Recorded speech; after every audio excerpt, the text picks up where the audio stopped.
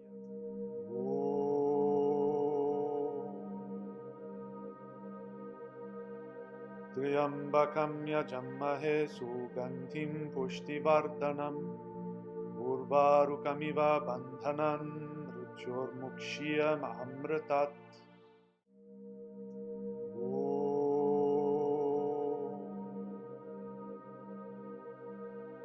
Triambakam yajammahe sugandhim pushtivardhanam urvarukamiva bandhanan mrityurmukshya amritat.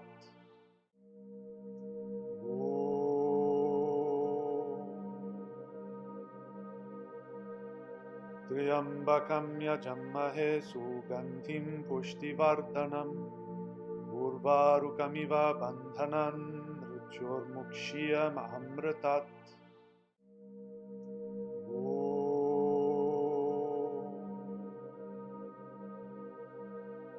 Triambakam yajammahe sugandhim pushtivardhanam urvarukamiva bandhanan mrityurmukshya amritat.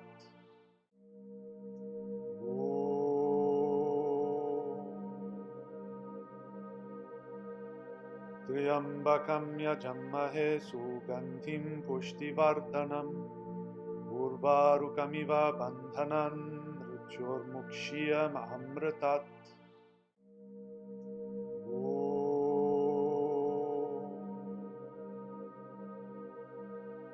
Triambakam yajammahe sugandhim pushtivardhanam urvarukamiva bandhanan mrityurmukshya amritat.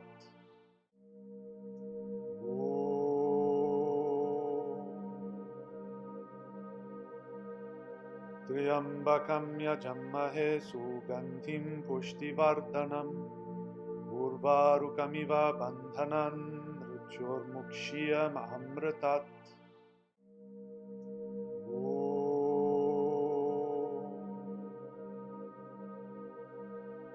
Triambakam yajammahe sugandhim pushtivardhanam urvarukamiva bandhanan mrityurmukshya amritat.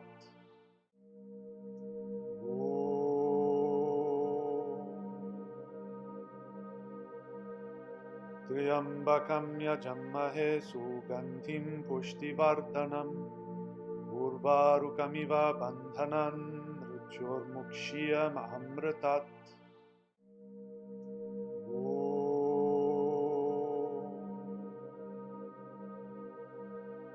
Triambakam yajammahe sugandhim pushtivardhanam urvarukamiva bandhanan mrityurmukshya amritat.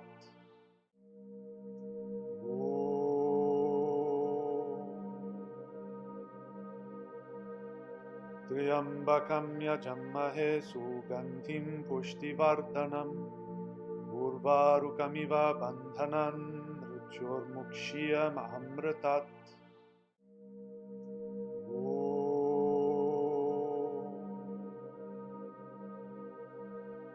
Triambakam yajammahe sugandhim pushtivardhanam urvarukamiva bandhanan mrityurmukshya amritat.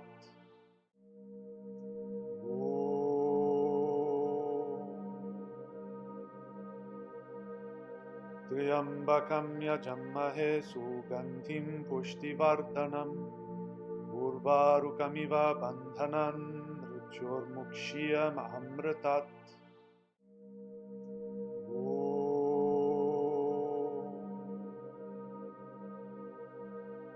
Triambakam yajammahe sugandhim pushtivardhanam urvarukamiva bandhanan mrityurmukshya amritat.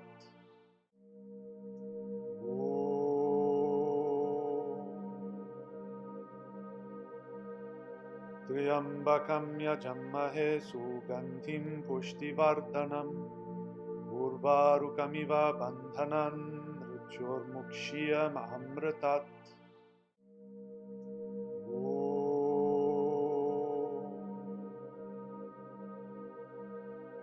त्र्यम्बकं यजमहे सुगन्धिं पुष्टिवर्धनम् उर्वारुकमिव बन्धनान् मृत्योर्मुक्ष्यमृतात्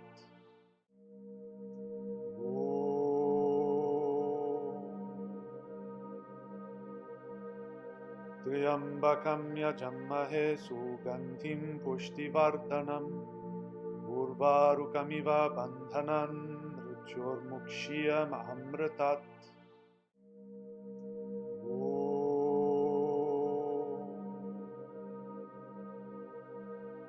त्र्यम्बकं यजमहे सुगन्धिं पुष्टिवर्धनम् उर्वारुकमिव बन्धनान् मृत्योर्मुक्ष्यमृतात्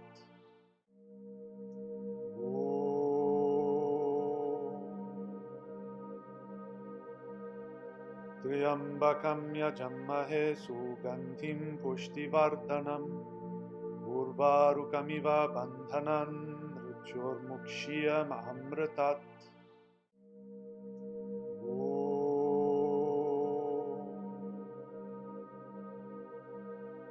त्र्यम्बकं यजमहे सुगन्धिं पुष्टिवर्धनम् उर्वारुकमिव बन्धनान् मृत्योर्मुक्ष्यमृतात्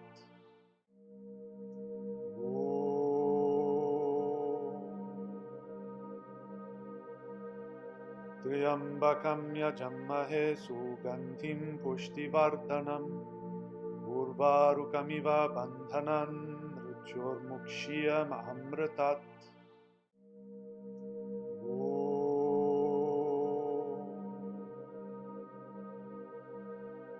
त्र्यम्बकं यजमहे सुगन्धिं पुष्टिवर्धनम् उर्वारुकमिव बन्धनान् मृत्योर्मुक्ष्यमृतात् त्र्यम्बकं यजमहे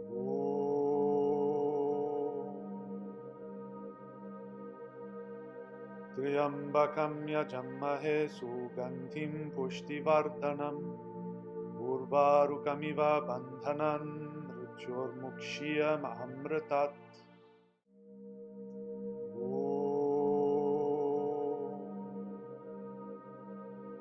त्र्यम्बकं यजमहे सुगन्धिं पुष्टिवर्धनम् उर्वारुकमिव बन्धनान् मृत्योर्मुक्ष्यमृतात्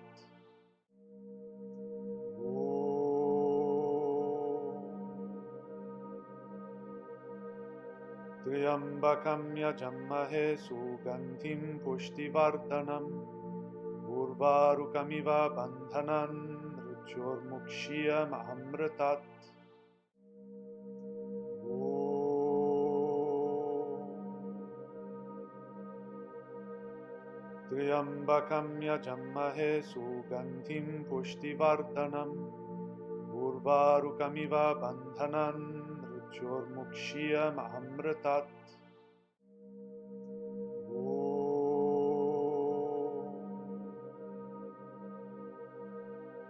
त्र्यम्बकं यजमहे सुगन्धिं पुष्टिवर्धनम् उर्वारुकमिव बन्धनान् मृत्योर्मुक्ष्यमृतात्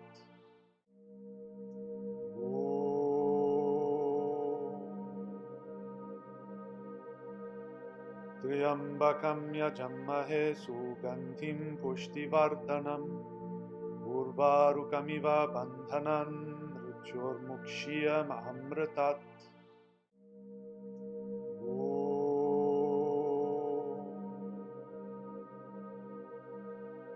त्र्यम्बकं यजमहे सुगन्धिं पुष्टिवर्धनम् उर्वारुकमिव बन्धनान् मृत्योर्मुक्ष्यमृतात्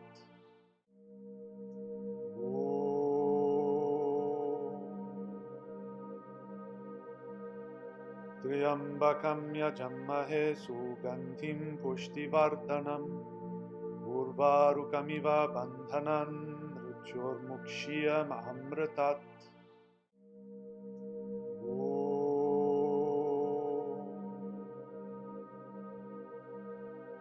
त्र्यम्बकं यजमहे सुगन्धिं पुष्टिवर्धनम् उर्वारुकमिव बन्धनान् मृत्योर्मुक्ष्यमृतात्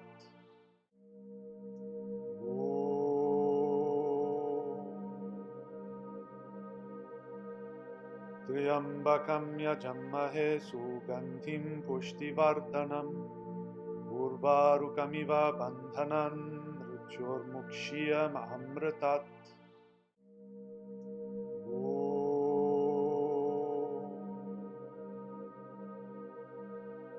त्र्यम्बकं यजमहे सुगन्धिं पुष्टिवर्धनम् उर्वारुकमिव बन्धनान् मृत्योर्मुक्ष्यमृतात्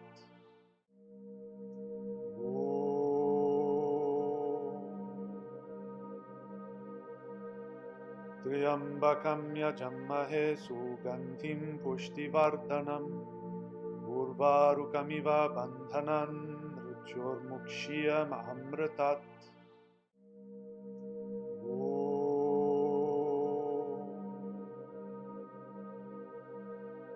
त्र्यम्बकं यजमहे सुगन्धिं पुष्टिवर्धनम् उर्वारुकमिव बन्धनान् मृत्योर्मुक्ष्यमृतात्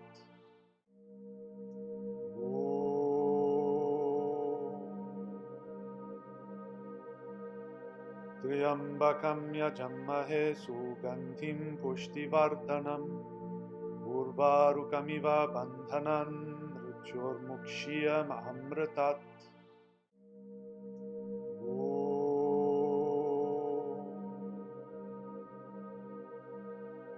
त्र्यम्बकं यजमहे सुगन्धिं पुष्टिवर्धनम् उर्वारुकमिव बन्धनान् मृत्योर्मुक्ष्यमृतात्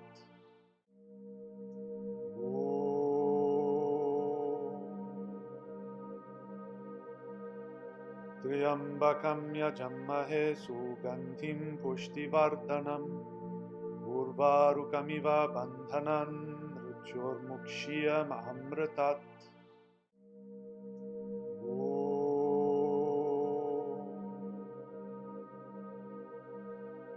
त्र्यम्बकं यजमहे सुगन्धिं पुष्टिवर्धनम् उर्वारुकमिव बन्धनान् मृत्योर्मुक्ष्यमृतात्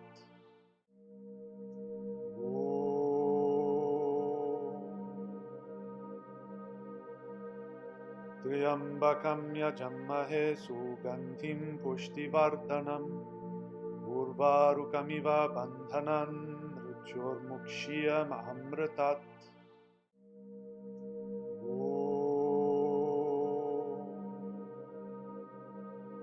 त्र्यम्बकं यजमहे सुगन्धिं पुष्टिवर्धनम् उर्वारुकमिव बन्धनान् मृत्योर्मुक्ष्यमृतात्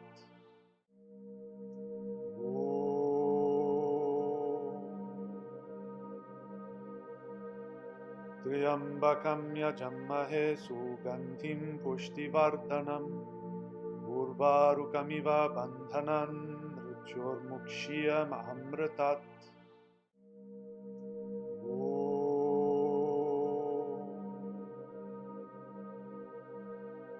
त्र्यम्बकं यजमहे सुगन्धिं पुष्टिवर्धनम् उर्वारुकमिव बन्धनान् मृत्योर्मुक्ष्यमृतात्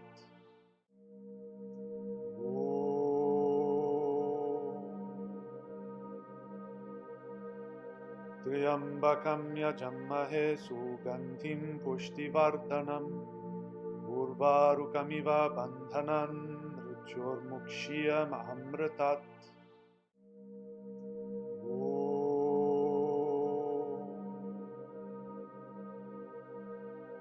त्र्यम्बकं यजमहे सुगन्धिं पुष्टिवर्धनम् उर्वारुकमिव बन्धनान् मृत्योर्मुक्ष्यमृतात्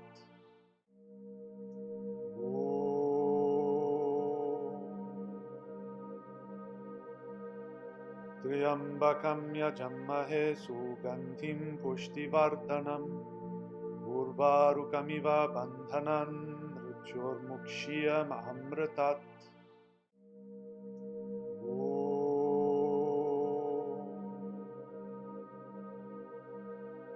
त्र्यम्बकं यजमहे सुगन्धिं पुष्टिवर्धनम् उर्वारुकमिव बन्धनान् मृत्योर्मुक्ष्यमृतात्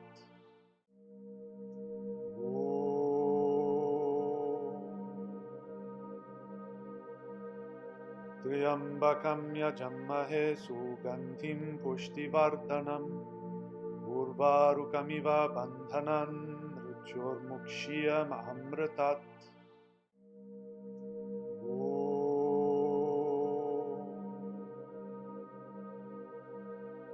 त्र्यम्बकं यजमहे सुगन्धिं पुष्टिवर्धनम् उर्वारुकमिव बन्धनान् मृत्योर्मुक्ष्यमृतात्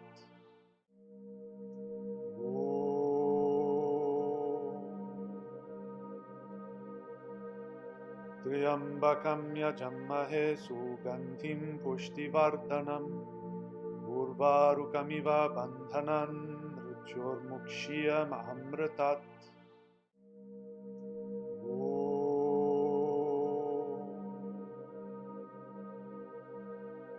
त्र्यम्बकं यजमहे सुगन्धिं पुष्टिवर्धनम् उर्वारुकमिव बन्धनान् मृत्योर्मुक्ष्यमृतात्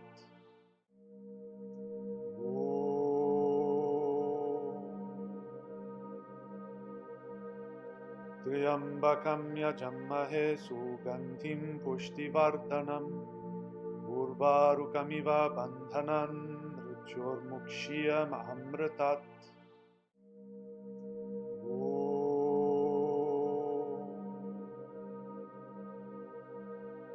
त्र्यम्बकं यजमहे सुगन्धिं पुष्टिवर्धनम् उर्वारुकमिव बन्धनान् मृत्योर्मुक्ष्यमृतात्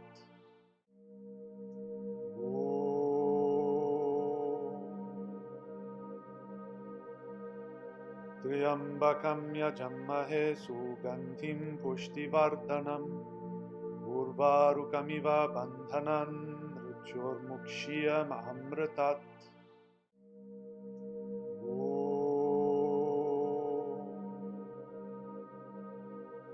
त्र्यम्बकं यजमहे सुगन्धिं पुष्टिवर्धनम् उर्वारुकमिव बन्धनान् मृत्योर्मुक्ष्यमृतात्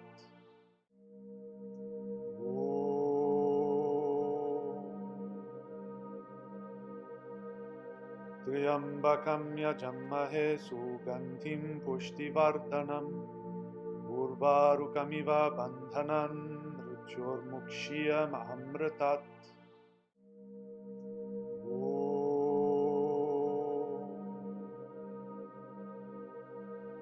त्र्यम्बकं यजमहे सुगन्धिं पुष्टिवर्धनम् उर्वारुकमिव बन्धनान् मृत्योर्मुक्ष्यमृतात्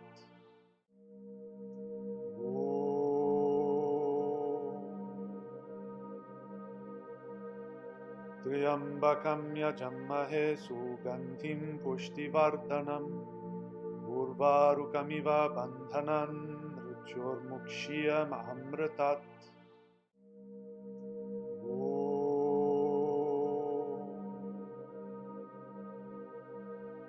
त्र्यम्बकं यजमहे सुगन्धिं पुष्टिवर्धनम् उर्वारुकमिव बन्धनान् मृत्योर्मुक्ष्यमृतात्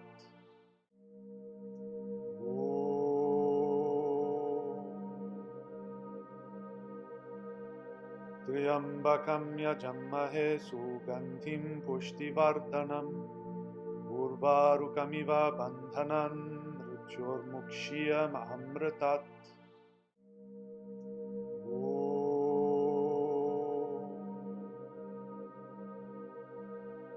त्र्यम्बकं यजमहे सुगन्धिं पुष्टिवर्धनम् उर्वारुकमिव बन्धनान् मृत्योर्मुक्ष्यमृतात्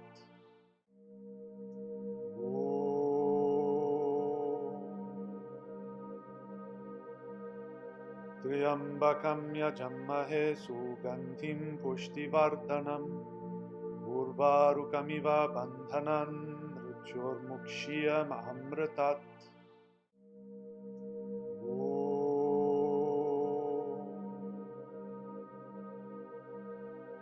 त्र्यम्बकं यजमहे सुगन्धिं पुष्टिवर्धनम् उर्वारुकमिव बन्धनान् मृत्योर्मुक्ष्यमृतात्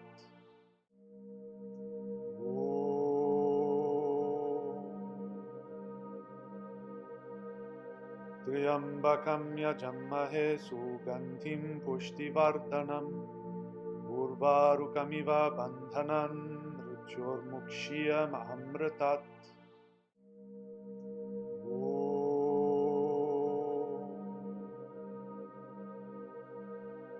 त्र्यम्बकं यजमहे सुगन्धिं पुष्टिवर्धनम् उर्वारुकमिव बन्धनान् मृत्योर्मुक्ष्यमृतात्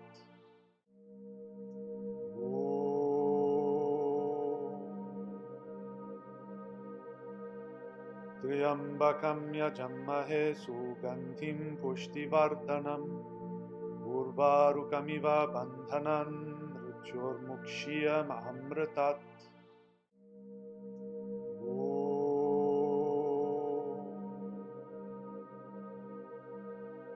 त्र्यम्बकं यजमहे सुगन्धिं पुष्टिवर्धनम् उर्वारुकमिव बन्धनान् मृत्योर्मुक्ष्यमृतात्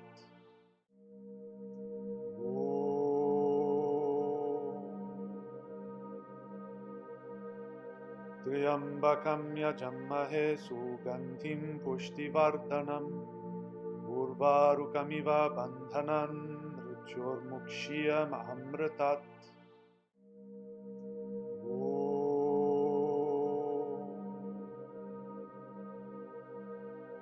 त्र्यम्बकं यजमहे सुगन्धिं पुष्टिवर्धनम् उर्वारुकमिव बन्धनान् मृत्योर्मुक्ष्यमृतात्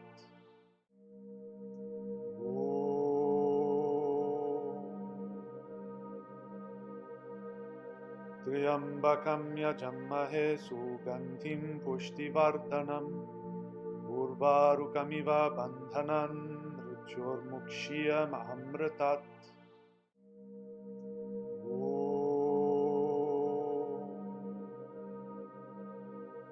त्र्यम्बकं यजमहे सुगन्धिं पुष्टिवर्धनम् उर्वारुकमिव बन्धनान् मृत्योर्मुक्ष्यमृतात्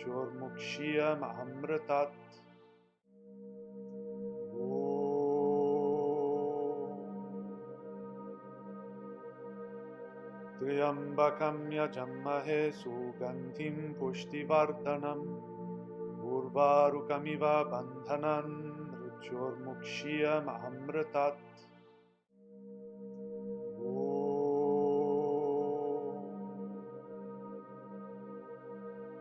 त्र्यम्बकं यजमहे सुगन्धिं पुष्टिवर्धनम् उर्वारुकमिव बन्धनान् मृत्योर्मुक्ष्यमृतात्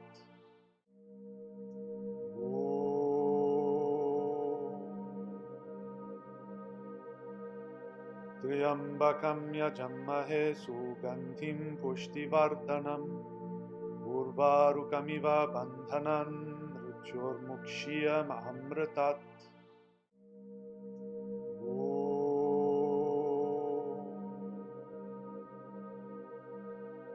त्र्यम्बकं यजमहे सुगन्धिं पुष्टिवर्धनम् उर्वारुकमिव बन्धनान् मृत्योर्मुक्ष्यमृतात्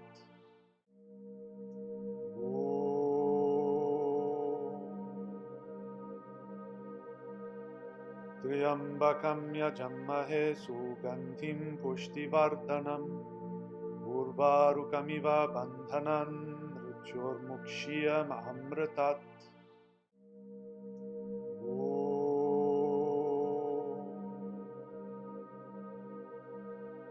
त्र्यम्बकं यजमहे सुगन्धिं पुष्टिवर्धनम् उर्वारुकमिव बन्धनान् मृत्योर्मुक्ष्यमृतात्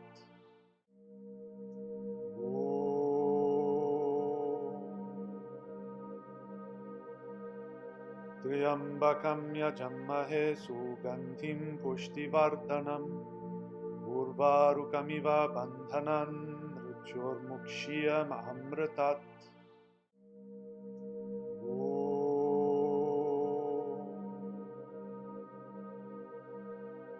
त्र्यम्बकं यजमहे सुगन्धिं पुष्टिवर्धनम् उर्वारुकमिव बन्धनान् मृत्योर्मुक्षीयमामृतात्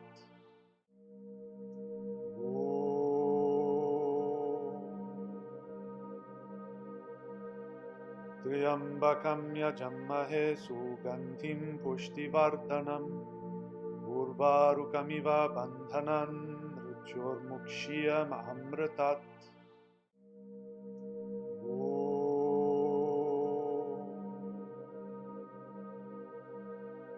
त्र्यम्बकं यजमहे सुगन्धिं पुष्टिवर्धनम् उर्वारुकमिव बन्धनान् मृत्योर्मुक्षीयमामृतात्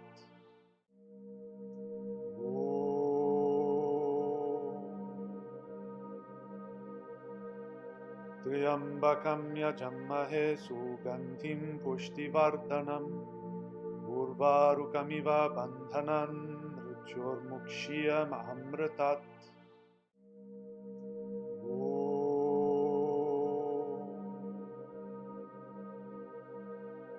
त्र्यम्बकं यजमहे सुगन्धिं पुष्टिवर्धनम् उर्वारुकमिव बन्धनान् मृत्योर्मुक्षीयमामृतात्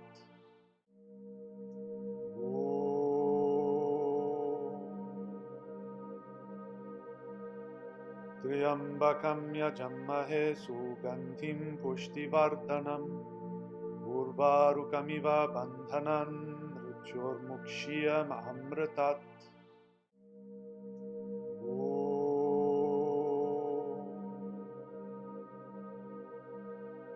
त्र्यम्बकं यजमहे सुगन्धिं पुष्टिवर्धनम् उर्वारुकमिव बन्धनान् मृत्योर्मुक्षीयमामृतात्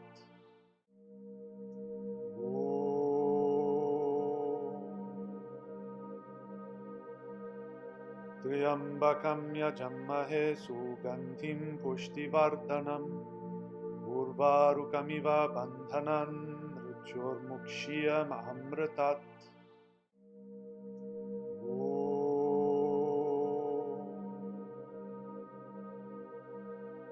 त्र्यम्बकं यजमहे सुगन्धिं पुष्टिवर्धनम् उर्वारुकमिव बन्धनान् मृत्योर्मुक्षीयमामृतात्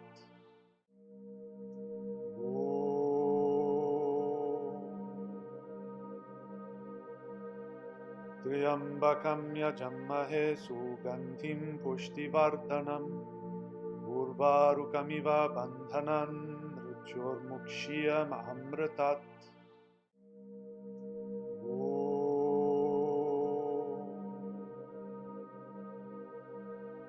त्र्यम्बकं यजमहे सुगन्धिं पुष्टिवर्धनम् उर्वारुकमिव बन्धनान् मृत्योर्मुक्षीयमामृतात्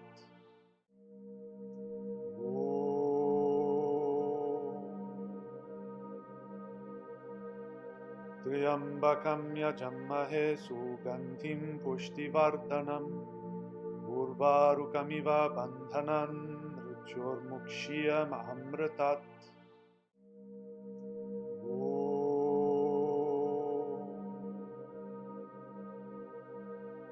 त्र्यम्बकं यजमहे सुगन्धिं पुष्टिवर्धनम् उर्वारुकमिव बन्धनान् मृत्योर्मुक्षीयमामृतात्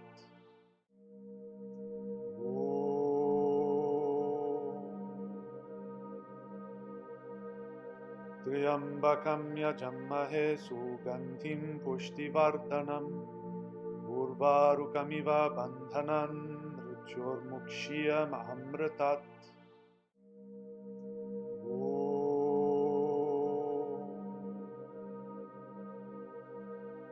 त्र्यम्बकं यजमहे सुगन्धिं पुष्टिवर्धनम् उर्वारुकमिव बन्धनान् मृत्योर्मुक्षीयमामृतात्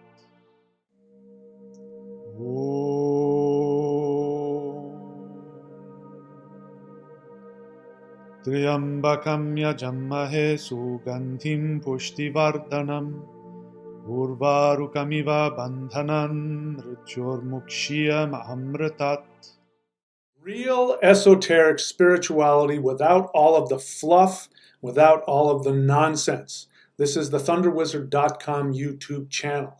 Click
maha om janaha om tapaha om satyam. Om tat saviturvarenyam bhargo devasya dimahi dhiyo yonah prachodayat. Om Bhurom Bhuvaha Om Swaha Om Maha Om Janaha Om Tapaha Om Satyam. Om Tat Saviturvarenyam Bhargo Devasya Dimahi Dhiyo Yonah Prachodayat. Om Bhurom Bhuvaha Om Swaha Om Maha Om Janaha Om Tapaha Om Satyam. Om Tat Saviturvarenyam Bhargo Devasya Dimahi Dhiyo Yonah Prachodayat. Om Bhurom Bhuvaha Om Swaha Om Maha Om Janaha Om Tapaha Om Satyam. Om Tat Saviturvarenyam Bhargo Devasya Dimahi Dhiyo Yonah Prachodayat. Om Bhurom Bhuvaha Om Swaha Om Maha Om Janaha Om Tapaha Om Satyam. Om Tat Saviturvarenyam Bhargo Devasya Dimahi Dhiyo Yonah Prachodayat. Om Bhurom Bhuvaha Om Swaha Om Maha Om Janaha Om Tapaha Om Satyam. Om Tat Saviturvarenyam Bhargo Devasya Dimahi Dhiyo Yonah Prachodayat. Om Bhurom Bhuvaha Om Swaha Om Maha Om Janaha Om Tapaha Om Satyam. Om Tat Saviturvarenyam Bhargo Devasya Dimahi Dhiyo Yonah Prachodayat. Om Bhurom Bhuvaha Om Swaha Om Maha Om Janaha Om Tapaha Om Satyam. Om Tat Saviturvarenyam Bhargo Devasya Dimahi Dhiyo Yonah Prachodayat. Om Bhurom Bhuvaha Om Swaha Om Maha Om Janaha Om Tapaha Om Satyam. Om Tat Saviturvarenyam Bhargo Devasya Dimahi Dhiyo Yonah Prachodayat. Om Bhurom Bhuvaha Om Swaha Om Maha Om Janaha Om Tapaha Om Satyam. Om Tat Saviturvarenyam Bhargo Devasya Dimahi Dhiyo Yonah Prachodayat. Om Bhurom Bhuvaha Om Swaha Om Maha Om Janaha Om Tapaha Om Satyam. Om Tat Saviturvarenyam Bhargo Devasya Dimahi Dhiyo Yonah Prachodayat. Om Bhurom Bhuvaha Om Swaha Om Maha Om Janaha Om Tapaha Om Satyam. Om Tat Saviturvarenyam Bhargo Devasya Dimahi Dhiyo Yonah Prachodayat. Om Bhurom Bhuvaha Om Swaha Om Maha Om Janaha Om Tapaha Om Satyam. Om Tat Saviturvarenyam Bhargo Devasya Dimahi Dhiyo Yonah Prachodayat. Om Bhurom Bhuvaha Om Swaha Om Maha Om Janaha Om Tapaha Om Satyam. Om Tat Saviturvarenyam Bhargo Devasya Dimahi Dhiyo Yonah Prachodayat. Om Bhurom Bhuvaha Om Swaha Om Maha Om Janaha Om Tapaha Om Satyam. Om Tat Saviturvarenyam Bhargo Devasya Dimahi Dhiyo Yonah Prachodayat. Om Bhurom Bhuvaha Om Swaha Om Maha Om Janaha Om Tapaha Om Satyam. Om Tat Saviturvarenyam Bhargo Devasya Dimahi Dhiyo yo nah prachodayat.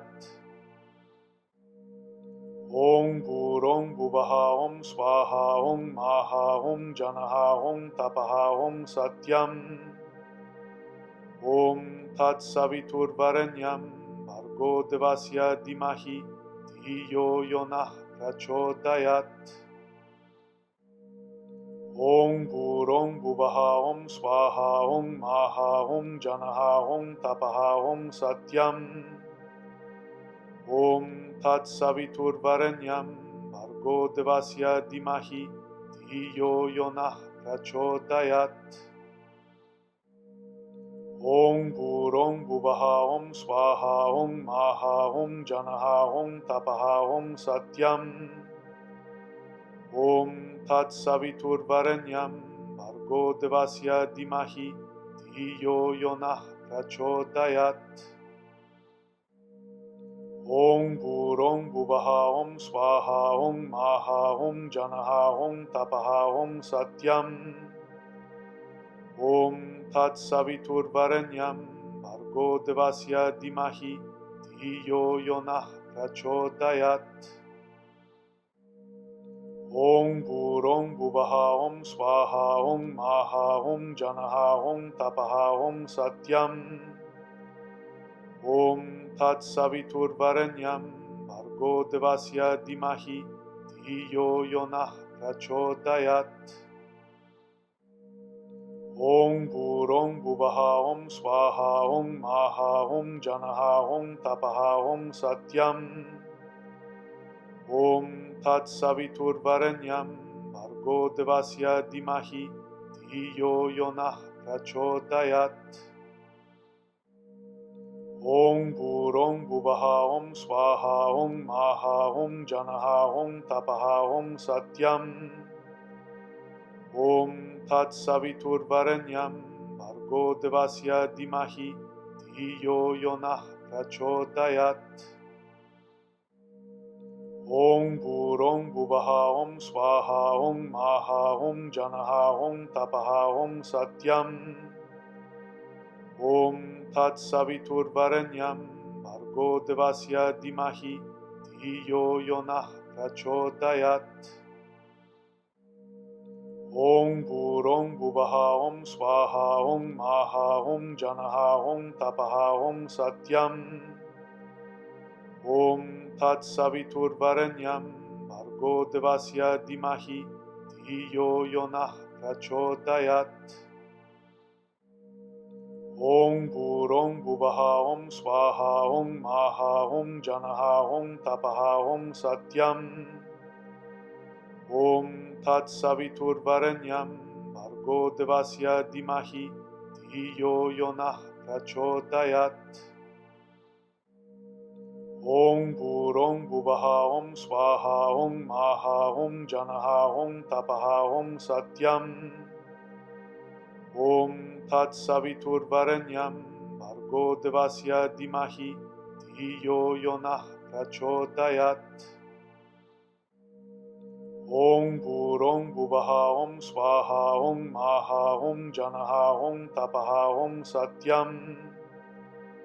Om Tat Savitur Varenyam Bhargo Devasya Dimahi Dhiyo yo nah prachodayat. Om Bhurong Bhuvaha Om Swaha Om Maha Om Janaha Om Tapaha Om Satyam. Om Tat Savitur Varenyam Bhargo Devasya Dimahi Dhiyo yo nah prachodayat. Om Bhurong Bhuvaha Om Swaha Om Maha Om Janaha Om Tapaha Om Satyam. Om Tat Savitur Varenyam Bhargo Devasya Dimahi Dhiyo yo nah prachodayat. Om Bhurong Bhuvaha Om Swaha Om Maha Om Janaha Om Tapaha Om Satyam. Om Tat Savitur Varenyam Bhargo Devasya Dimahi Dhiyo yo nah prachodayat. Om Burong Bubaha Om Swaha Om Maha Om Janaha Om Tapaha Om Satyam Om Tat Savitur Varenyam Bhargo Devasya Dimahi Dhiyo Yonah Prachodayat Om Burong Bubaha Om Swaha Om Maha Om Janaha Om Tapaha Om Satyam Om Tat Savitur Varenyam Bhargo Devasya Dimahi Dhiyo Yonah Prachodayat Om Burong Bubaha Om Swaha Om Maha Om Janaha Om Tapaha Om Satyam Om Tat Savitur Varenyam Bhargo Devasya Dimahi Dhiyo Yonah Prachodayat Om Burong Bubaha Om Swaha Om Maha Om Janaha Om Tapaha Om Satyam Om Tat Savitur Varenyam Bhargo Devasya Dimahi Dhiyo Yonah Prachodayat Om Burong Bubaha Om Swaha Om Maha Om Janaha Om Tapaha Om Satyam Om Tat Savitur Varenyam Bhargo Devasya Dimahi Dhiyo Yonah Prachodayat Om Burong Bubaha Om Swaha Om Maha Om Janaha Om Tapaha Om Satyam Om Tat Savitur Varenyam Bhargo Devasya Dimahi Dhiyo Yonah Prachodayat Om Burong Bubaha Om Swaha Om Maha Om Janaha Om Tapaha Om Satyam Om Tat Savitur Varenyam Bhargo Devasya Dimahi Dhiyo Yonah Prachodayat Om Burong Bubaha Om Swaha Om Maha Om Janaha Om Tapaha Om Satyam Om Tat Savitur Varenyam Bhargo Devasya Dimahi Dhiyo Yonah Prachodayat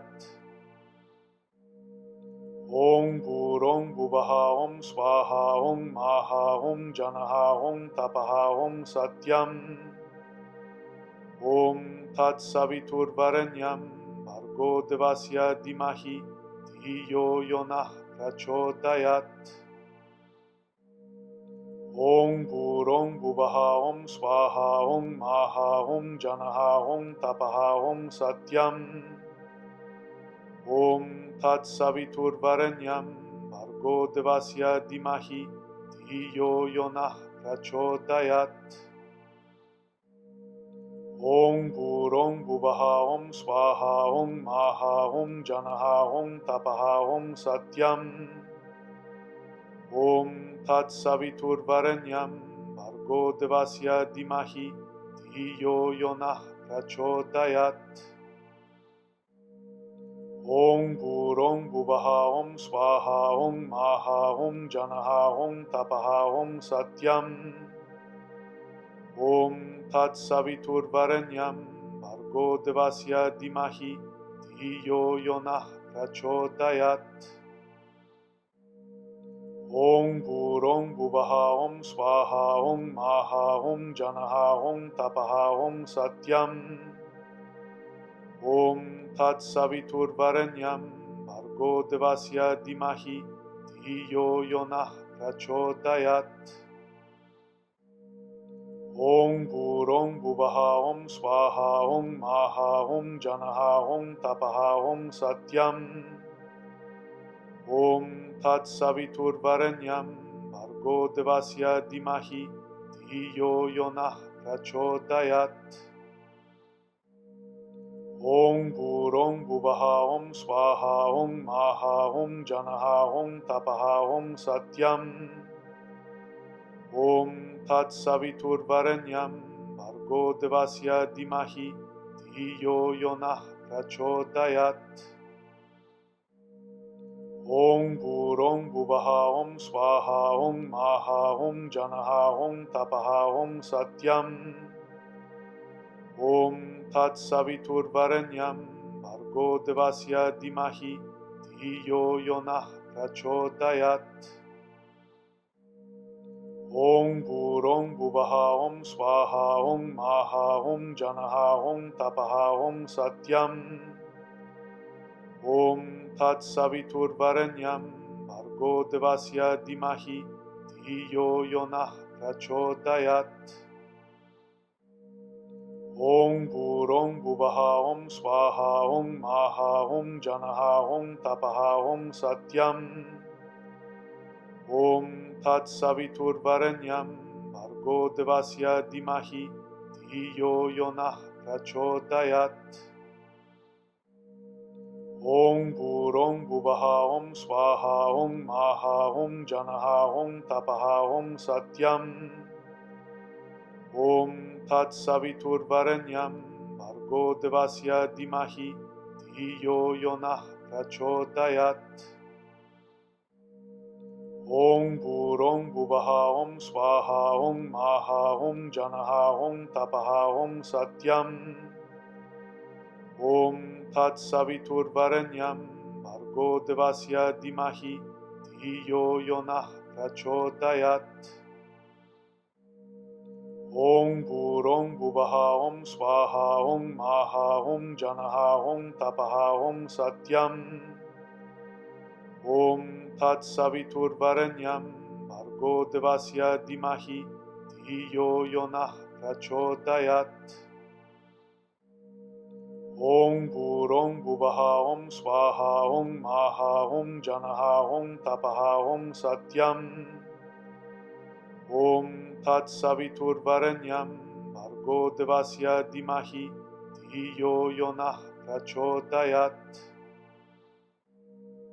Om Bhurong Bhuvaha Om Swaha Om Maha Om Janaha Om Tapaha Om Satyam. Om Tat Saviturvarenyam Bhargo Devasya Dimahi Dhiyo Yonah Prachodayat. Om Bhurong Bhuvaha Om Swaha Om Maha Om Janaha Om Tapaha Om Satyam. Om Tat Saviturvarenyam Bhargo Devasya Dimahi Dhiyo Yonah Prachodayat. Om Bhurong Bhuvaha Om Swaha Om Maha Om Janaha Om Tapaha Om Satyam. Om Tat Saviturvarenyam Bhargo Devasya Dimahi Dhiyo Yonah Prachodayat. Om Bhurong Bhuvaha Om Swaha Om Maha Om Janaha Om Tapaha Om Satyam. Om Tat Saviturvarenyam Bhargo Devasya Dimahi Dhiyo Yonah Prachodayat. Om Bhurong Bhuvaha Om Swaha Om Maha Om Janaha Om Tapaha Om Satyam. Om Tat Saviturvarenyam Bhargo Devasya Dimahi Dhiyo Yonah Prachodayat. Om Bhurong Bhuvaha Om Swaha Om Maha Om Janaha Om Tapaha Om Satyam.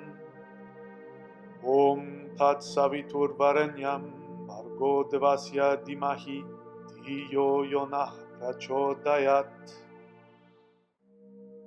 Om Bhurong Bhuvaha Om Swaha Om Maha Om Janaha Om Tapaha Om Satyam. Om Tat Saviturvarenyam Bhargo Devasya Dimahi Dhiyo Yonah Prachodayat. Om Bhurong Bhuvaha Om Swaha Om Maha Om Janaha Om Tapaha Om Satyam.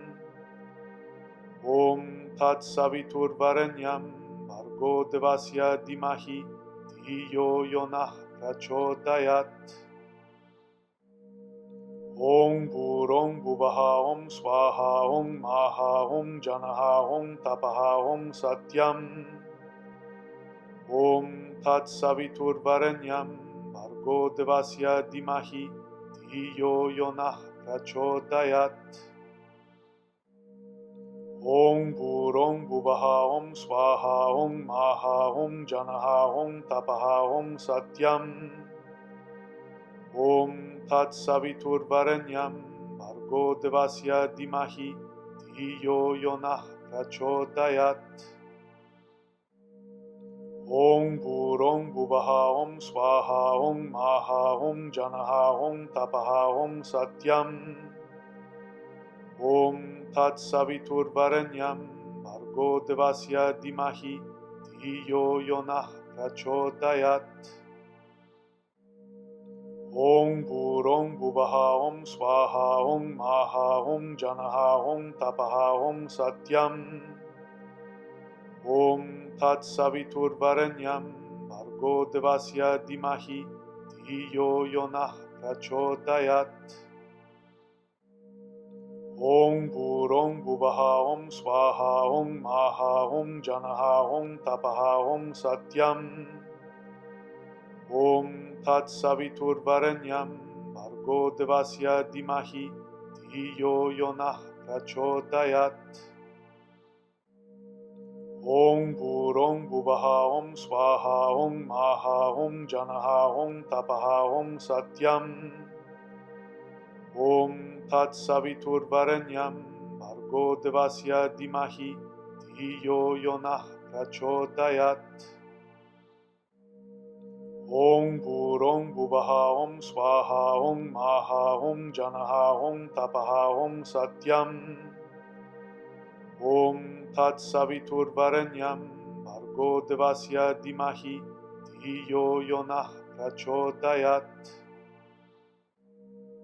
Om Burong Buvaha Om Swaha Om Maha Om Janaha Om Tapaha Om Satyam Om Tat Savitur Varenyam Bhargo Devasya Dimahi Dhiyo Yonah Prachodayat Om Burong Buvaha Om Swaha Om Maha Om Janaha Om Tapaha Om Satyam Om Tat Savitur Varenyam Bhargo Devasya Dimahi Dhiyo Yonah Prachodayat Om Burong Buvaha Om Swaha Om Maha Om Janaha Om Tapaha Om Satyam Om Tat Savitur Varenyam Bhargo Devasya Dimahi Dhiyo Yonah Prachodayat Om Burong Buvaha Om Swaha Om Maha Om Janaha Om Tapaha Om Satyam Om Tat Savitur Varenyam Bhargo Devasya Dimahi Dhiyo Yonah Prachodayat Om Burong Buvaha Om Swaha Om Maha Om Janaha Om Tapaha Om Satyam Om Tat Savitur Varenyam Bhargo Devasya Dimahi Dhiyo Yonah Prachodayat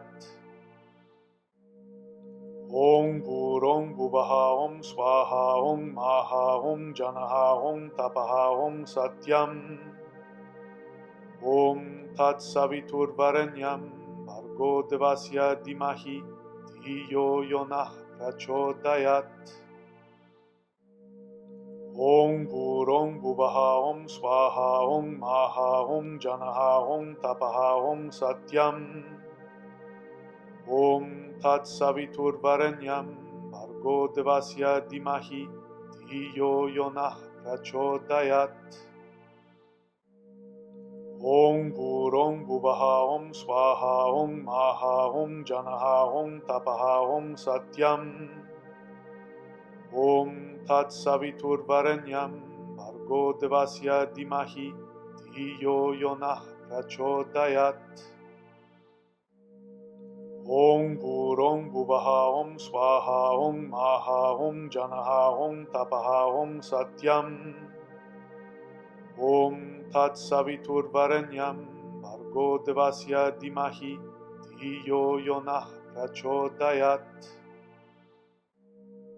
Om Burong Buvaha Om Swaha Om Maha Om Janaha Om Tapaha Om Satyam Om Tat Saviturvarenyam Bhargo Devasya Dimahi Dhiyo Yonah Prachodayat.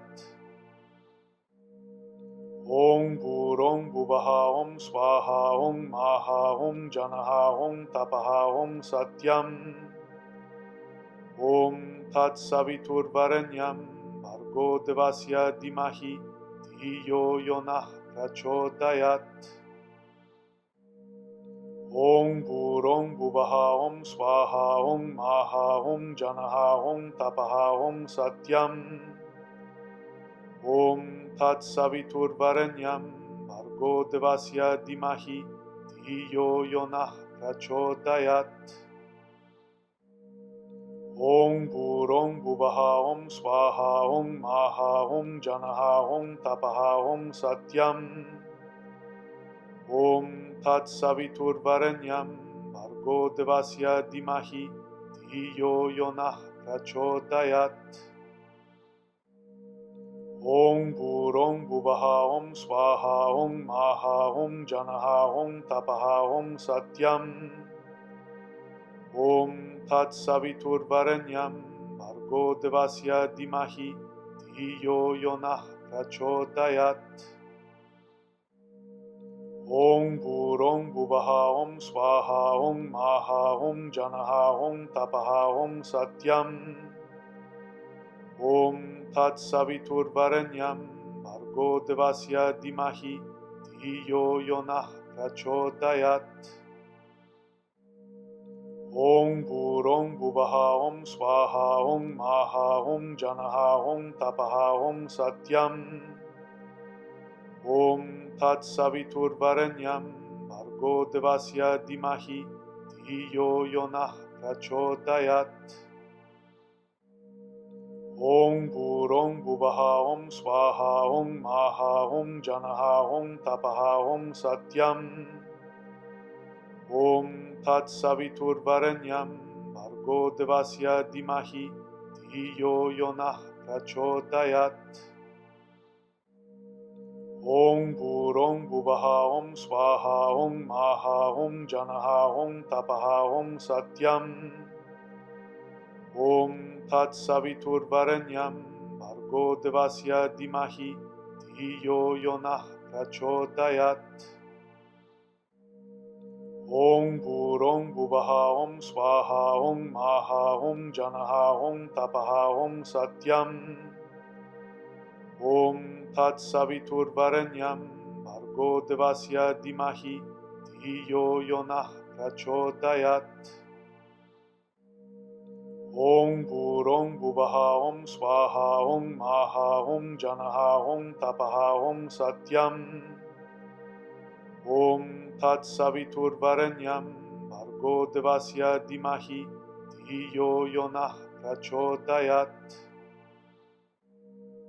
Om Burong Buvaha Om Swaha Om Maha Om Janaha Om Tapaha Om Satyam. Om Tat Saviturvarenyam Bhargo Devasya Dimahi Dhiyo Yonah Prachodayat. Om Burong Buvaha Om Swaha Om Maha Om Janaha Om Tapaha Om Satyam. Om Tat Saviturvarenyam Bhargo Devasya Dimahi Dhiyo Yonah Prachodayat. Om Burong Buvaha Om Swaha Om Maha Om Janaha Om Tapaha Om Satyam. Om Tat Saviturvarenyam Bhargo Devasya Dimahi Dhiyo Yonah Prachodayat. Om Burong Buvaha Om Swaha Om Maha Om Janaha Om Tapaha Om Satyam. Om Tat Saviturvarenyam Bhargo Devasya Dimahi Dhiyo Yonah Prachodayat. Om Burong Buvaha Om Swaha Om Maha Om Janaha Om Tapaha Om Satyam. Om Tat Saviturvarenyam Bhargo Devasya Dimahi Dhiyo Yonah Prachodayat.